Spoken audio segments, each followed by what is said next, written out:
bare meditere lidt, sådan for rigtig rolig rundt i kroppen. Blodet, det skal flyde godt rundt.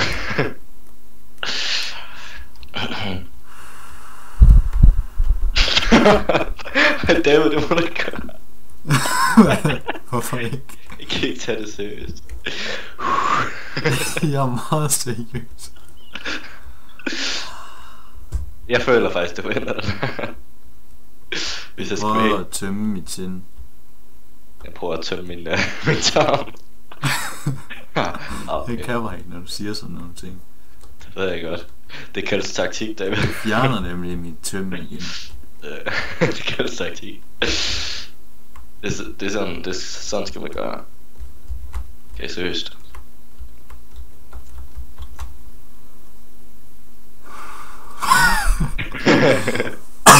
Det kan jeg ikke, når jeg er så stresset, så kan jeg bare ikke nakke nogen lige nu. Vi kan også tage en rematch en anden dag, jo. Ja, det gør vi altså. Så ved du, hvad det går ud på.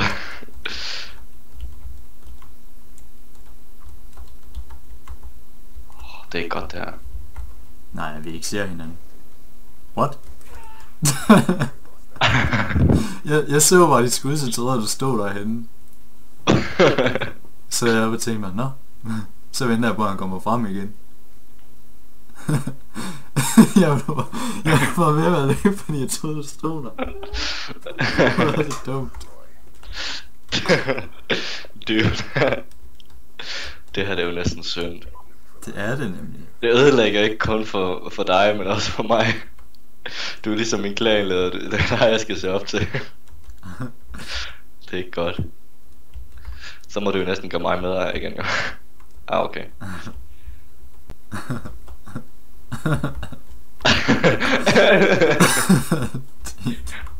Det er ikke sjovt. Det er fordi jeg har noget tristhed i mig, så jeg kan ikke fuldende mit grin. Det er sådan en blanding mellem græd og griner, hva'? Ja. Og jeg kan ikke spille på sådan stille og rolig taktisk og forsigtig måde, det kan jeg bare ikke. Jeg er vild. Gå væk med dig, Sigurd. Wow! At du så er gået helt herhen. At du ikke døde af den der hitmarker der. Jeg troede sgu, du stod i den anden side, mand. Jeg troede, du var derovre ved døren. Så tænkte jeg, nå okay. Og så er du lige her.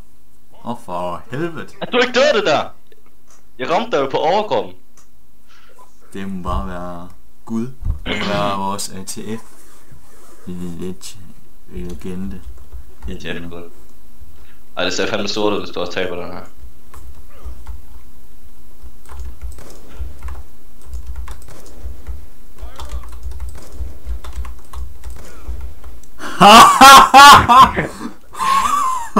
Ikke grin for tidligt, du ved godt, at jeg kan komme back.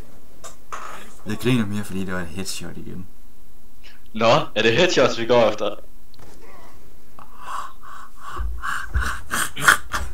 Er det headshots vi går efter? Vi er tilbage. Velkommen ombord, skipper.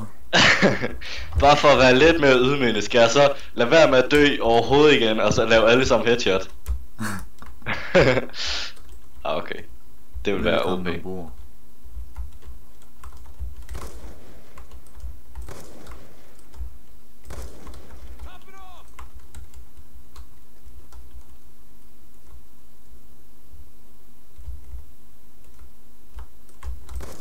Det er det nervebrydende. Jeg ved ikke, hvor jeg skal gå hen. Jeg føler, du er blevet dobbelt så god nu af længere. Det bruger du på hjemmebane. Det giver noget selvtillid. Jeg er stadig pisbange. Kæmper bare. Det er jeg måske ikke. Det er jeg. Ej, jeg synes næsten det er synd, hvis du ikke vinder den her.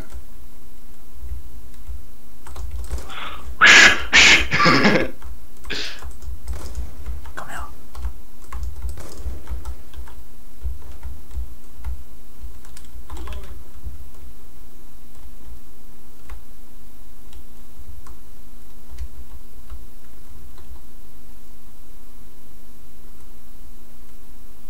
Hvad sker der? Hvad gør vi? Jeg vidste, du ville komme der. Og der var headshotten. Er du klar på de 10 andre headshots? Okay. Wallhack, så. Nå, okay. Seriøst, det ligner altid wallhack, det du gør. Hold nu kæft, mand. Det er dig, der plejer wallbanger så sygt og alt muligt. Ja, men du kigger på mig. Og så lader du det som ingenting, og så skyder du mig alligevel bag. Og... Læg mærke til det i videoen, Sigurd. I will. Jeg ved godt, hvor du er henne. Det gør du sikkert. Nu ved jeg ikke, hvor du er med. Nu ved jeg, hvor du er igen. Jeg skulle sige, så ved jeg, hvor du er, men det gjorde jeg ikke. Nu ved du godt, hvor jeg er. Forhåbentlig. Du er da ikke lige bag mig. Så du godt på kortet, hvor jeg skød? Men jeg har skudt. Ja.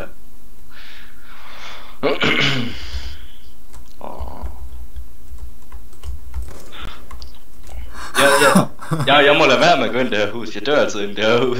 Prøv at se, hvordan det er, jeg lige pludselig bare hopper dernede. Du var også sygt nok reageret det der. Mange tak. Så det kan godt være, det er slow motion, men før så er det egentlig normalt tempo. Så er det helt fint, ikke? På min skærm, der gik det i hvert fald fucking hurtigt.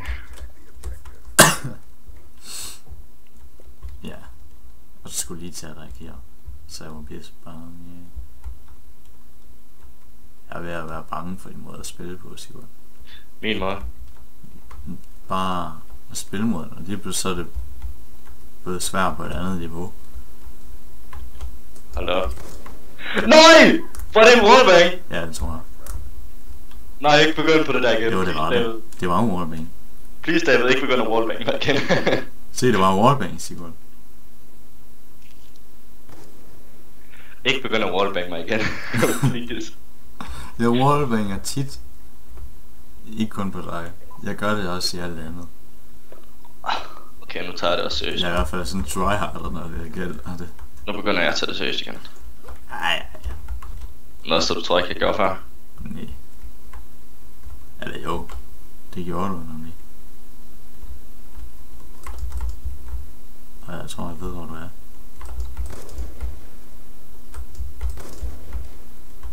Oh my god.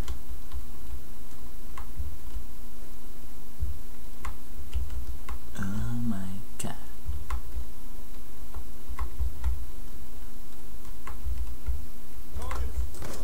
Jeg så nemlig godt løbe derom. Jeg troede du... Hvordan kunne du komme derhen så hurtigt? Det var meget lignende, da du gik lige ind i hjørnet, og jeg stod lige ved siden af. Og så var du helt herovre, da jeg kom derom. Så var jeg bare sådan, what fuck? Ej, det der, det var sygt ninja, det var det faktisk. Det var en ninja, Sigurd. Sådan noget, det gør jeg hele tiden. Nej, Det gør jeg. det kan godt være for det. Det gør jeg. Jeg Ikke gør på det den bare. måde der. Du plejer altid bare at bryde det på en eller anden måde. Men jeg gør altid sådan noget ninja noget. For jeg plejer altid at snyde alle sammen med det, men af en eller anden grund, så kan jeg ikke snyde dig med det. Hver gang. Nogle gange kan jeg.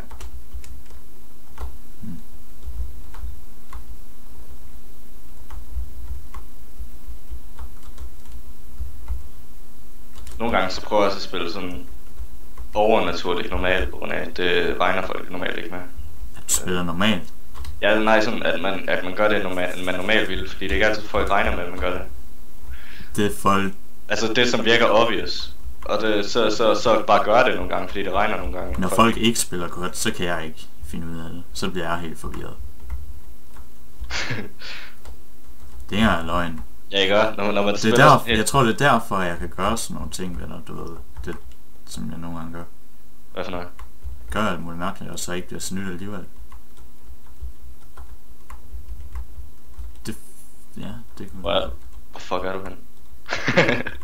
Nu har jeg let i lang tid. Jeg tror, vi leder de forkerte steder. Ja, det tror jeg også.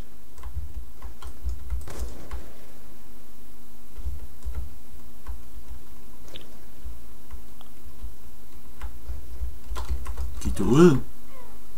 Ja. Det havde jeg aldrig regnet med. At du nogensinde kunne finde på at følge efter mig. I stedet for at løbe den vej. Jeg skifter taktik hele tiden. Det gør jeg hele tiden. Du kan ikke regne med at gøre noget samme hver runde, det gør jeg ikke. Det er også dumt. Ja. Eller nogle gange kan jeg godt finde på det. Hvis der er gjort det samme 2 gange i streg, eller sådan noget, kan jeg godt finde på at gøre det 3 gange i streg. Fordi så regner folk ikke med det. Det er faktisk sjovt. Jeg gør bare noget tilfældigt. Helt chill, mand. Helt chill. Helt chill, mand. Jeg prøver altid bare at finde dig. Det er pisse irriterende, jeg ikke kan finde dig. For det meste. Jeg har bare en mærkelig spillemåde. Kan jeg ikke sige dig hvorfor. Jeg har bare sådan average på en måde, synes jeg. Rage? Average, sådan normalt.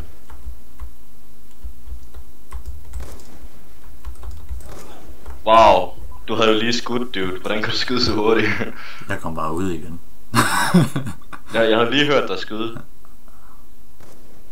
Det var faktisk ikke engang helt forfærdeligt. Det var faktisk tæt på det der. Det fik man gerne med. Så spladede du bare ud. Hver gang vi kommer i close combat, så synes jeg du vinder. Jo. Jeg må holde mig lidt på afstand. Det er jeg bare ikke god til. Og Bo og Christoffer, de er sådan, jeg må hellere komme lidt tættere på dig. Fordi de er pisse bange, når de er langt væk. Fuck det! Nej, det er ikke godt det her. Jeg er klar til at dø i det her hus. Nu er jeg ude. Pis, hvis jeg kunne have fået den der 360'er. Eller hvad jeg nu siger. Jeg skal bare ud af huset. Jeg er klar til at dø derhen. Når det er ude. Det er da godt at løbe ud så. Hvor kan jeg se sej ud. Og så stå 1,31 rundt. Klar til at dø i det fucking hus. Det bliver altså wallbang på en eller anden syg måde eller sådan noget. Så jeg skal bare ud.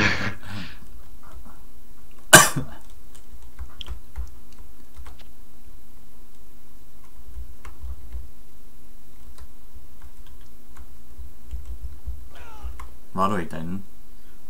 Nej, bare se hvad jeg gjorde. Det lignede på min skærm, du hoppede ind i huset. Altså, bare se hvad jeg gjorde. Jo, så var du også derinde.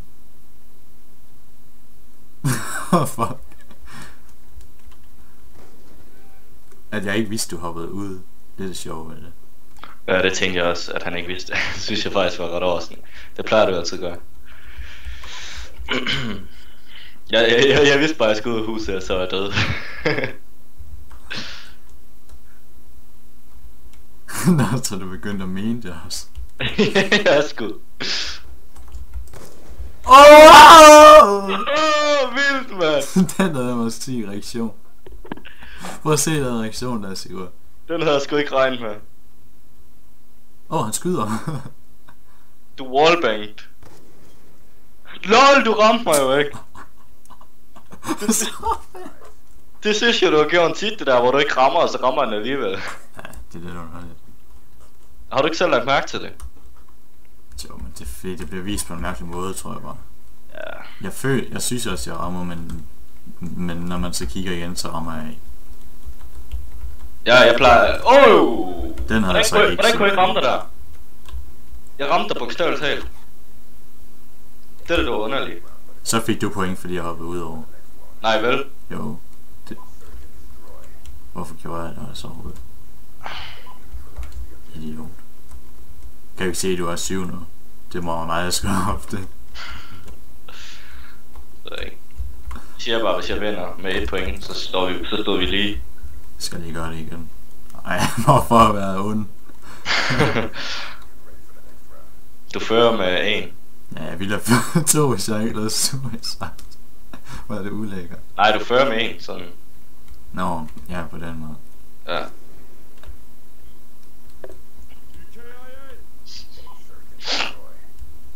Så når det er, at du har 11, så har du egentlig vundet. Ja. Nej. Eller lad være med at kaste den her. Hvorfor jeg... Nå, ja, det er ikke flow knife, den her. Jeg afslører egentlig lidt mig selv, men det er lige meget. Så skal bare lige vide, at du ikke må kaste med den. Så jeg ved ikke, hvor du er. Nej. Og sådan nogle ting skal man bare holde for sig selv. Ja. Det var helt meget. Jeg hørte et eller andet, og så troede jeg, du var lige bag mig. Men det var du så også. Men det var så en, der sagde noget. Han sagde et eller andet med on the roof eller sådan noget. Dude. Ja. Det her ikke godt. Det vil, hvad nu her... Skal jeg lige lave selvmordrunde? Sådan, så står vi nemlig lige jo. Okay. Skal det? Ja. Hvorfor dog? Jamen, så står vi lige, sådan skårene de sådan at når det er, så vi står egentlig lige nu, ja. Så jeg hopper bare ud over. Sådan her. Det gør jeg også. Nej, ikke gør det igen. Ja, altså ude i vandet, det skal du ikke gøre. Jeg var på vej, men jeg vil ikke have gjort det. Nej. Selv man der er dum. Det her, det er egentlig bare, når du er på båden, så er du fucking sindssyg, men du må lige træne nogle andre maps også. Jamen, det var nok ret i. Men du har også bare kun spillet båden, du har ikke lavet andet. Jeg har fandme ikke spillet med dig, hvor du har spillet enten båden. Jeg må stoppe med at være inde i det hus! Du ved det jo. Det er pisse irriterende. Du wallbanger mig altid inde i det hus der. Jeg wallbanger dig faktisk. Ja, altid inde i det hus der. Nå, så du havde godt set mig. Ja.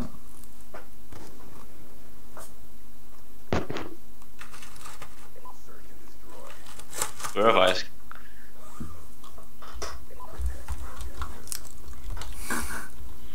Du skulle vist ikke have sagt det med båden. Jo, det var lidt mere... vi skal også have en på den hjemmebane. Personligt så kan jeg ikke lide båden, når det gælder quickscope, men sådan noget med knife og sådan, det kan jeg gøre.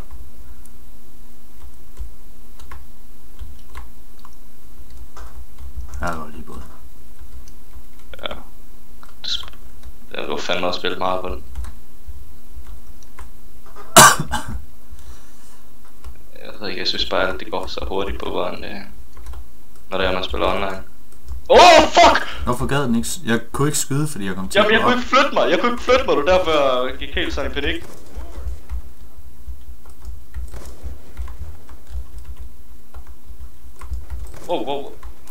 Hvordan kunne jeg have fået dig, når jeg ramte dig i benet? Jeg ved det ikke. Det er særligt underligt, synes jeg. Ej, nu er jeg begyndt at gå kold. Ellers er du bare begyndt at spille bedre.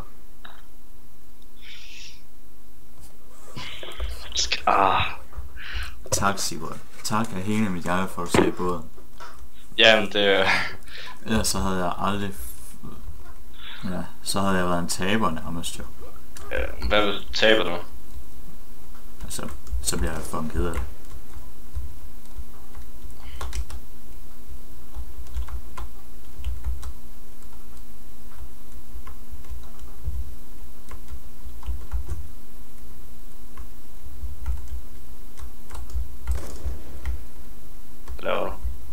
Prøvede warbane igen 2 væk.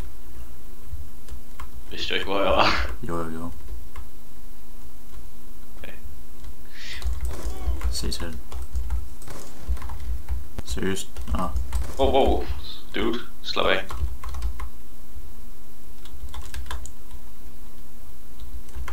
Forkert væk. Eller hvad man nu siger.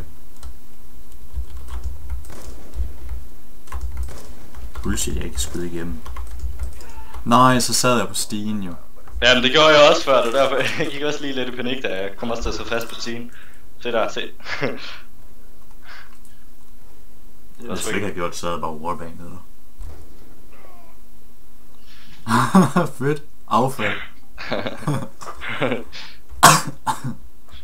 Shit quickscopers, put it in here. Undskyld, jeg kunne ikke lade være. Jeg er bare lidt dope efter den der... Nej, jeg må stoppe med at være i det hus! Du gør det jo alligevel, det er jo mega mærkeligt. Hvor godt. Nu skal jeg vinde 3 runder, og du skal vinde 1. Hvordan føles det at være den der nede? Jeg tror med vilje, du begyndte at gå efter væggen, for jeg ved, jeg går ind mod dem. Hvordan det føles på den der nede? Ja. Det har jeg ikke noget mod, siden jeg har vundet 2 kampe fucking stort over dig. Skal jeg vinde igen? Nej.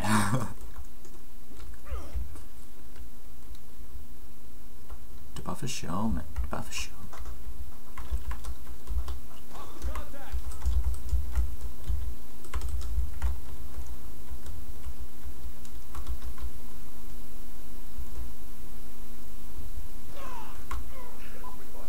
Jeg regner med, at du vil komme lige der. Ja, det ved jeg godt. Nå, så du ved godt, jeg ikke er dum. Og derfor så kan du snyde mig. Mhm.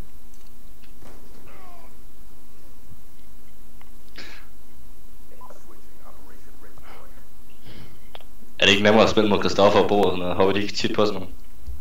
Det er sjovt, du så siger det, selvom de nok kommer til at se videoen. Ja.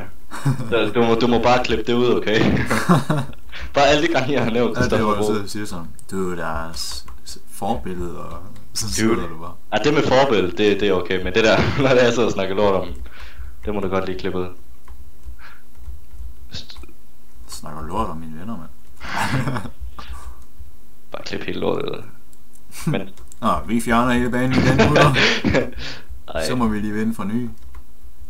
Selvom jeg ikke har vundet endnu. Inden faktisk er begyndt at tro, at jeg ikke vinder. Du sidder bare sådan, ja, du sidder bare hele tiden og tror, du har vundet. Det har du bare ikke endnu. Det tror jeg faktisk, jeg taber. Hvis jeg skal være ærlig. Ja, det er sådan noget talk, du laver for at så ændre det min måde at spille på og sådan noget. Nej, den hopper ikke på. Ja. Jeg kan bare ikke finde dig. Nej, jeg spiller også lidt defensivt lige nu. Så siger du pisse irriterende.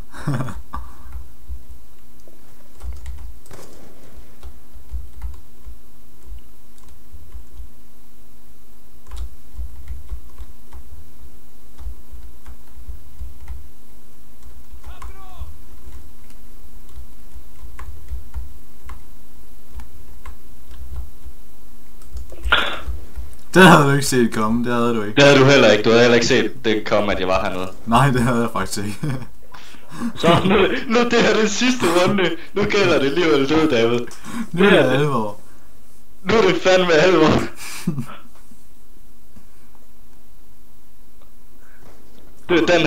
Den her David, det her det er the shit.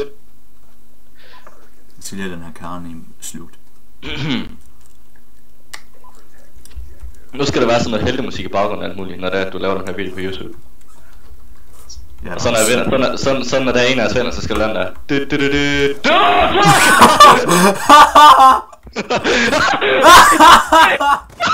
Nej! Fuck! Nej!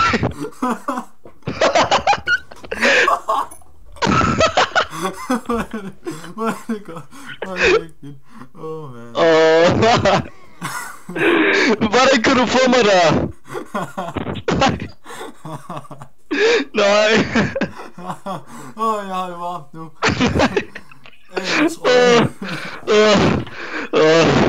Fuck.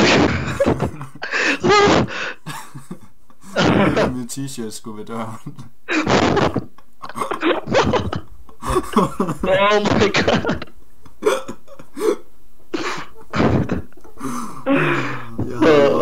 Oh my god. Fuck. Jeg tror du har ødelagt din mix. Nej, har jeg det? Det lyder i hvert fald mærkeligt nu.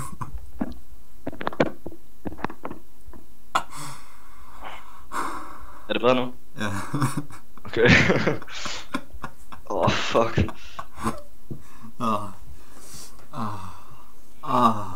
Kæft, mand. Endelig payback. Endelig. Oh my god. Shit. Vil du tage et game mere? I båden. Det er finalen af alle. Det er virkelig finalen. Hvis det er, at du vinder den, ikke? Jeg skal bare lige have min trøje på igen, så. Okay, men hvis du vinder den, så er det lige meget. De to andre, dem glemmer vi. Hvor det er, at jeg vandt i Nuketown og... Glemmer vi det? Ja, det glemmer vi. Det er finalen, det her. Aftale. Vi ses alle sammen. Vi ses i morgen. Hej hej.